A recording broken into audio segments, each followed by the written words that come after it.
Hey everyone, welcome to another episode of Real Estate Fanatics.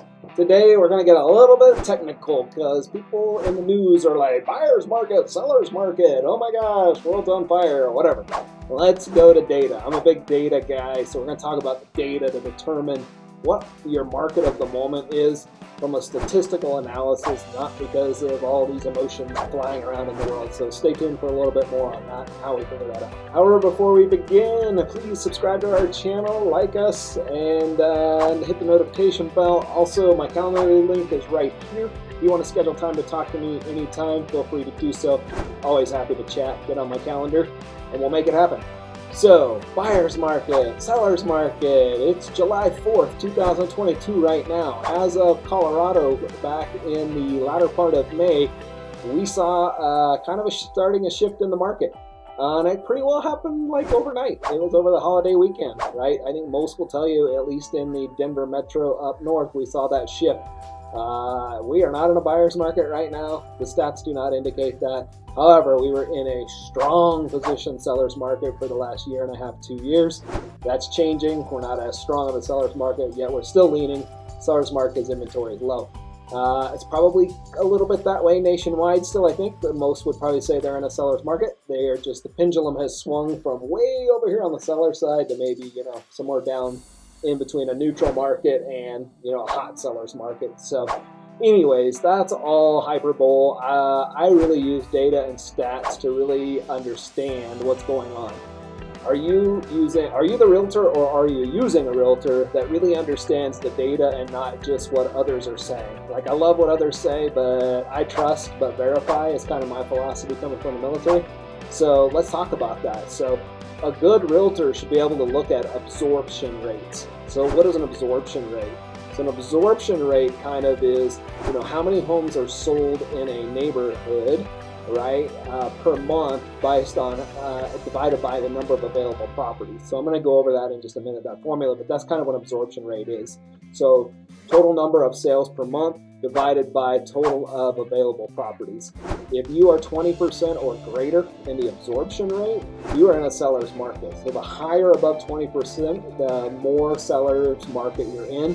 15 to 20% really kind of looks at a neutral market, and 15% or less kind of looks like more like a buyer's market. And of course, the closer you're in the 1, 2, 3, 4%, you're in a heavy buyer's market on absorption rate. So I'm going to go through that formula again. A realtor should be able to go into their MLS. They should be able to find the total number of sales per month. I like to do that across 12 months because we pick up seasonality that way. Now you can kind of find the average number of sales and then divide that by the number of available properties. Once you have that, you will get a percentage. That percentage will probably be, right now, somewhere around 20, 25%. Who knows? It's just going to look different in your market because I think we're leaning in a seller's market still for most places. That is statistical data that can tell you. Another thing your realtor should be able to do with ease is look at months of supply. So months of supply is a supply and demand thing, right? The more supply there is, the more of a buyer's market is. The more the demand there is, the more of a seller's market you're in. So really what you're looking at is how many months of supply. So if new homes stopped hitting the market tomorrow, how long would the existing supply take to burn up? Meaning, like if we have, 100 homes on the market and no more came on, how many months would it take to burn that up? If that's 3 months, then you're probably looking at a seller's market.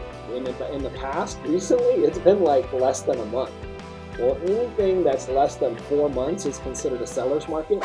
Anything that's 4 to 6 months is considered a balanced market. And anything 6+ months is considered a buyer's market. So you can imagine if there's 12 months of inventory, if nothing else was added to the market, like no more homes came on the market, and it took 12 months to sell out that inventory, that's a lot of inventory. That means there's a lot of choices for buyers to choose from.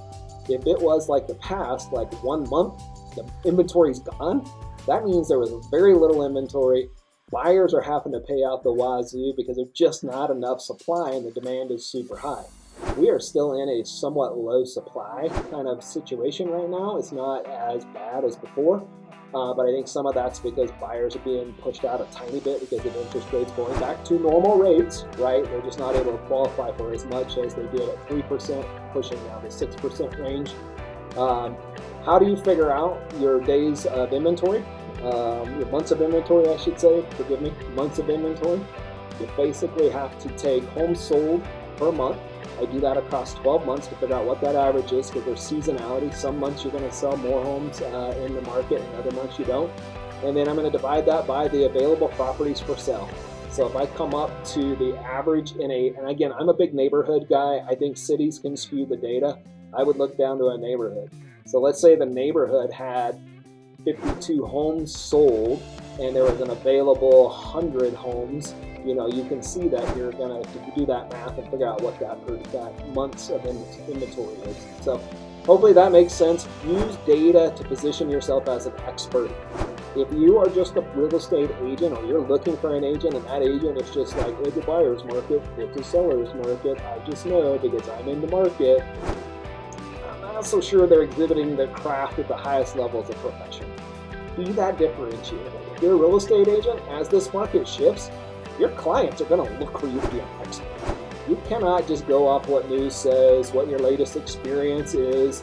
Go in with data. Be impactful. Be powerful. Be somebody that knows what the heck they're doing in this business, right? Don't just go off of what others are saying, because that's the lazy way to do it. Do your research. Know your neighborhoods. Know your absorption rates. Know your months of supply of inventory. Things of that nature. It's going to help you win more business. Cool. Thanks for attending this video. I hope that was a little techie on you, but it's powerful. Like, this is what's going to help you win in this business. If you're a buyer or seller, it's going to help you select the real estate agent that knows what the hell they're doing. So anyways, please feel free to click the subscription button down below.